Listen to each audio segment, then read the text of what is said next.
ছোট্ট, যে সরকারের সিদ্ধান্ত হচ্ছে বিচার শেষ না হওয়া পর্যন্ত আওয়ামী লীগ কেন রাজনৈতিক কর্মকাণ্ড চালাতে পারবে না। আচ্ছা, গত 9 মাসে আওয়ামী লীগ এমন কি কি রাজনৈতিক কর্মকাণ্ড চালিয়েছে যে ঘটা করে এমন সিদ্ধান্ত নিতে হলো, আর এমন সিদ্ধান্ত গ্রহণের জন্য একটা পাতানো আন্দোলনেরই বা আয়োজন করতে হলো কেন? এটি ছিল আপনার স্ট্যাটাস। আমার প্রশ্ন হলো, আপনার কেন মনে হলো যে এটি নিষিদ্ধ করতে গিয়ে একটি পাতানো আন্দোলন করেছে এই আমার আপনার দুপাশে যারা রয়েছে তারা, এটি কেন মনে হলো? এটা মনে হয়েছে আন্দোলনের চেহারা দেখে। যেমন ধরে আমি বলি আপনাকে, যমুনার সামনে কোনো বিক্ষোভ করা যাবে না, এটা ডিএমপি স্পষ্ট নিষেধাজ্ঞা ছিল। সেই নিষেধাজ্ঞা ভঙ্গ করে তারা এখানে একটা বিক্ষোভ মিছিল করেছে এবং অবস্থান নিয়েছে। সরকারের পক্ষ থেকে এটা প্রতিরোধ করে চেষ্টা করা হয়নি। সেখানে সরকারের দুটো সংস্থা তাদের এখানে খাবার পানি সরবরাহ করেছে, তাদের মাথা ঠান্ডা রাখার জন্য শীতল জল, মানে যেটাকে হ্যাঁ ফগ তারা ছড়িয়েছে। অথচ আমরা দেখেছি এখানেও কিন্তু আন্দোলন, আমরা এর আগেও দেখেছি যে যখন নাকি শিক্ষিকেরা আন্দোলন করতো, শিক্ষকরা, প্রাথমিক শিক্ষকরা, তাদের কিন্তু জল কামান দেওয়া হয়েছিল, শাহবাগে দেওয়া হয়েছিল, শাহবাগে। তো জল কামান দিয়ে তাদেরকে সরিয়ে দেওয়া হয়েছিল। কিন্তু কাজে এই আন্দোলন সরকারি কোনো সংস্থার কোনো ধরনের প্রতিবন্ধকতার শিকার হয়নি। এটা এই প্রথমবার আমি দেখলাম একটা আন্দোলন, এটা নাকি এত বড় একটা ঘটনা নিয়ে তারা প্রধান উপদেষ্টা বাসভবন পর্যন্ত যাচ্ছে, কিন্তু সেখানে সেটা হচ্ছে না। এক নম্বর। দ্বিতীয় কথাটা হলো, এক পর্যায়ে দেখলাম আন্দোলনের নেতা আপনি যিনি ছিলেন মোটামুটি ওখানে যারা কথা বলছিলেন, তিনি হাসনাত আব্দুল্লাহ 1 ঘন্টায় একটা আলটিমেটাম দিলেন। আমার এই প্রায় 36 বছরের সাংবাদিকতার জীবনে আমি কখনো 1 ঘন্টা করে আলটিমেটাম দেখিনি। 1 ঘন্টার আলটিমেটামের অর্থটা কি? যে উনি জানতেন যে 1 ঘন্টার মধ্যে একটা সিদ্ধান্ত আসছে, এবং সেটা 1.5-2 ঘন্টার মধ্যে সিদ্ধান্তটা চলে আসলো। আমার কাছে যেটা মনে হয়েছে, দেখেন এই কাজটা আওয়ামী লীগকে নিষিদ্ধ করার কাজটা ছাত্রলীগকে তো নিষিদ্ধ করছে, অনেক আগেই করছে না? আওয়ামী লীগকে তখন নিষিদ্ধ করতে পারতো।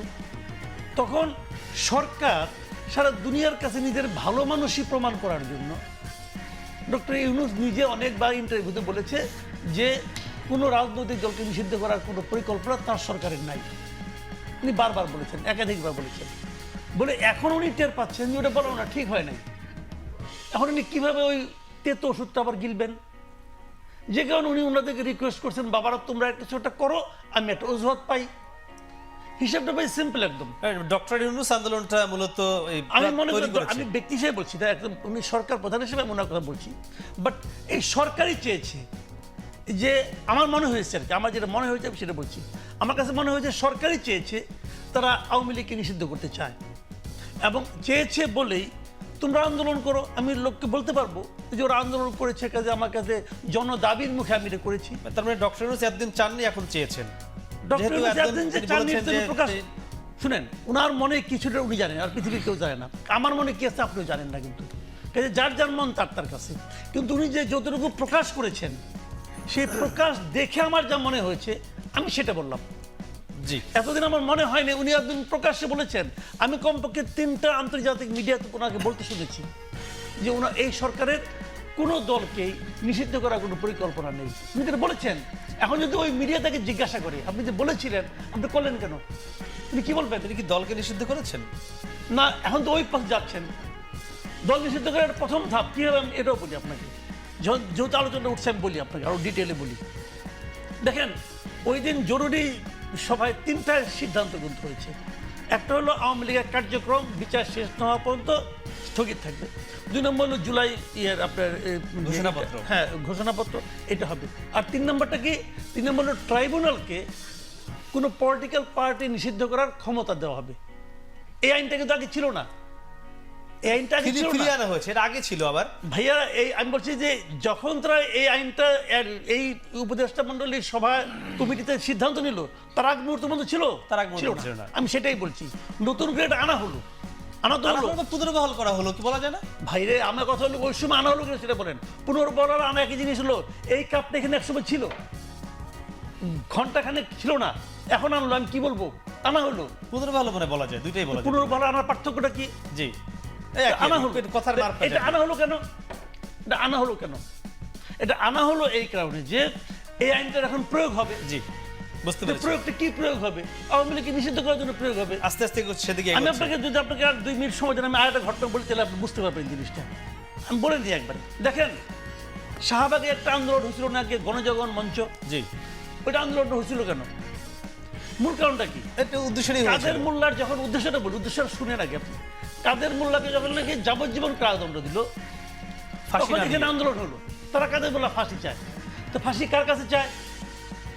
আদালত তাকে যাবজ্জীবন দিয়েছে, কিন্তু ট্রাইব্যুনাল তাকে যাবজ্জীবন দিয়েছে। তো তাহলে অপরাধটা কার করে থাকলে ট্রাইব্যুনালে বিচারক করছে অথবা প্রসিকিউশন প্রমাণ করতে পারে নাই, এটা ফাঁসি হওয়া উচিত।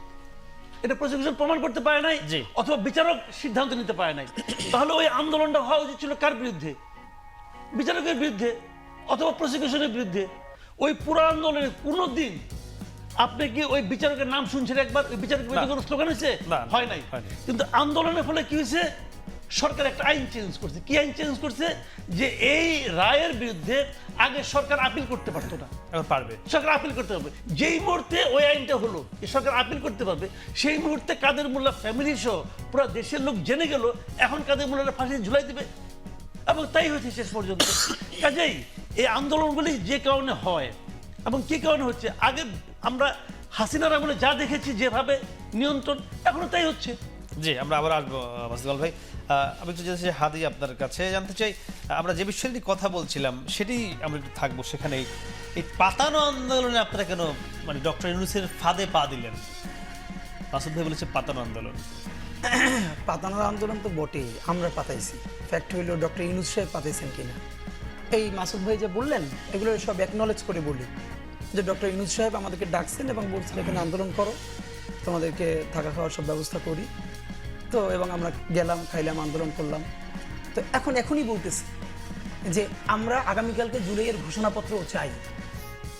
তো সেইটাও মাসুদ ভাই বলুক, যেরকম পাতায় জুলাইয়ের ঘোষণাপত্র দিয়ে দিক।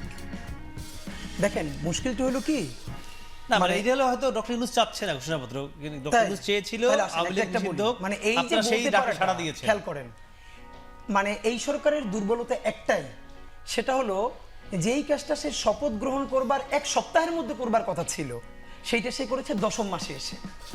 সে ধরেন আমাদেরকে রাজপথে থাকতে হবে কেন? আপনার কি মনে হচ্ছে যে এবারই আমরা আন্দোলন করছি? ইনকিলাব মঞ্চ আজ থেকে 4 মাস আগে, 4 মাসের বেশি, 22শে ডিসেম্বর, আপনাদের মনে থাকবার কথা, আপনাদের টিভিতে প্রচুর লাইভ গেছে সেদিন। 22শে ডিসেম্বর সকাল থেকে সন্ধ্যা পর্যন্ত আমরা যমুনার সামনে কাকরাইলের মোড়ে আমরা গণ অনশন করেছি, গণহত্যার বিচার এবং আওয়ামী লীগ নিষিদ্ধের দাবিতে। কেন? এই আওয়ামী লীগের কাছে হাজার হাজার কোটি টাকা যে পাচার করা আছে, তাদের কাছে এখন পর্যন্ত হাজার হাজার অস্ত্র আছে। সুতরাং তাদেরকে যদি নিষিদ্ধ করা না হয়, ধরেন আপনি নিষিদ্ধ কেন করবেন? প্রশ্ন হলো এটা। এই যে বারবার মাঝে মধ্যে আওয়ামী লীগ মিছিল করবার চেষ্টা করছে, স্বরাষ্ট্রমন্ত্রীকে জিজ্ঞেস করলে, উপদেষ্টাকে জিজ্ঞেস করলে বলেন ধরে আমাদের কাছে দেন। এর মানে কি? আপনি তাকে নিষিদ্ধ করছেন না, আমাকে ধরতে বলতেছেন, মানে আপনি আমাকে অপরাধী হতে বলছেন। আমার কি ধরার কোনো দায় আছে? সুতরাং এখন জনগণ যদি তাকে ধরতেও চায়, তাহলে আইনানুগভাবে ধরতে পারবে। যেমন একজন চোরকে, একজন ডাকাতকে, একজন সন্ত্রাসী গুলি করে মানুষকে মেরে যাওয়ার সময় মানুষ ধরে আদালতে সোপর্দ করতে পারে, এখন মানুষের সেই এখতিয়ার হয়েছে এই গুপ্ত হত্যাকারীদেরকে ধরবার। সুতরাং এই জন্য নিষিদ্ধ করা দরকার ছিল। প্রশ্নটা হলো যে এই নিষিদ্ধটা করবার কথা ছিল শপথ গ্রহণ করার 1 সপ্তাহের মধ্যে, কেন? দেখেন প্রথম দিনে ডক্টর ইউনূস সাহেব উনি জিওবি থেকে যে পোস্টটা দিয়েছেন, সেখানে কিন্তু 3 থেকে 4টা গুরুত্বপূর্ণ কথা বলেছেন যে এই যে জুলাই যোদ্ধা অথবা এই আন্দোলনে তাদের জানমালের হেফাজত, নাম্বার 2 তাদের বিরুদ্ধে যে মামলাগুলো চলছে, এই মামলার সাক্ষীদের জানের নিরাপত্তা, এই বিবিধ কারণে তাদেরকে তারা দল হিসেবে বলে নাই, বলেছে সংগঠন হিসেবে তাদের কার্যক্রম নিষিদ্ধ। এইবার কোন আইনে বলেছে, কি বলেছে সেটা আমরা পরে কথা বলতে পারবো, কিন্তু সবথেকে গুরুত্বপূর্ণ ঘটনা 2টা মিসলিডিং করেছে মাসুদ ভাই। নাম্বার 1, উনি 3 দিনের আন্দোলনের শেষের দিকে হাসনাত গিয়ে দেখেন, আপনার টিভিতে দেখেছেন, তখন হাসনাত আর আমি পাশে দাঁড়ানো। হাসনাত যখন বলছে আমিও বলছি, আমরা 1 ঘন্টা কখন বলেছি, আন্দোলনটা আমরা 3 দিন থেকে শুরু করেছিলাম এবং আমাদের প্ল্যান ছিল, আমরা জানছিলাম যে সোমবার উপদেষ্টা পরিষদের একটা বৈঠক বসবে। আমাদের সেদিন প্ল্যান ছিল যে কমপক্ষে কয়েক লক্ষ জনতা নিয়ে যেখানেই মিটিং হবে আমরা পুরো 4 দিকটা ঘিরে থাকবো। এইটা সরকার সামহাও জেনে গেছেন এবং এটা না জানার কারণে আমরা প্রচুর জায়গায় এটা আলাপ করেছি এবং আমাদের প্ল্যান ছিল যে রোববার আমরা সারা দেশে কমপ্লিট শাটডাউন দিব, কিন্তু রোববার যেহেতু সরকারি বন্ধ ছিল তাই আমরা কমপ্লিট শাটডাউনে যাই নাই। সোমবার আমরা সারা দেশে কমপ্লিট শাটডাউন দিতাম এবং আমরা ঢাকার সেই মিটিংয়ের জায়গায় ঘেরাও করে ফেলতাম। এইটা বুঝে সরকার শনিবার রাতেই তারা ইমার্জেন্সি মিটিং কল করলো। তো ইমার্জেন্সি মিটিংটা কল করেছে তারা ঠিক 8টায়। এবং তখনই আমরা বলেছি, কারণ আমরা জানি উপদেষ্টা পরিষদের মিটিংয়ে সিদ্ধান্ত নিতে আধা ঘন্টা 40 মিনিট 1 ঘন্টার বেশি লাগে না। আমরা তখনই সিদ্ধান্ত নিয়েছি 1 ঘন্টা। 1 ঘন্টা মানে কি, যে এই তাকে ফোর্স করা যে এই মিটিংয়ের মধ্যে আপনাকে সিদ্ধান্ত নিতে হবে, আপনি কখন তাকে নিষিদ্ধ করবেন, নাম্বার 1। নাম্বার 2 হলো আরেকটা তিনি মিসলিডিং করেছেন কি, যে এই আন্দোলনের মধ্যে ওই যেটা ধারায় ট্রাইব্যুনালে বিচারের ধারাটা নেওয়া হয়েছে কি, আমরা দেখেন গতকালকে যে সংবাদ সম্মেলন ইনকিলাব মঞ্চ থেকে করেছি, সেখানে সর্বপ্রথম প্রশ্নটা করেছি এই যে মানবতা বিরোধী অপরাধ বা এই ট্রাইব্যুনালে এইখানে ছিল যে কোনো দল যদি গণহত্যা করে বা এরকম বিচার করে তাকে দল হিসেবেও বিচার করা যাবে, এই মর্মে আইনটা ছিল।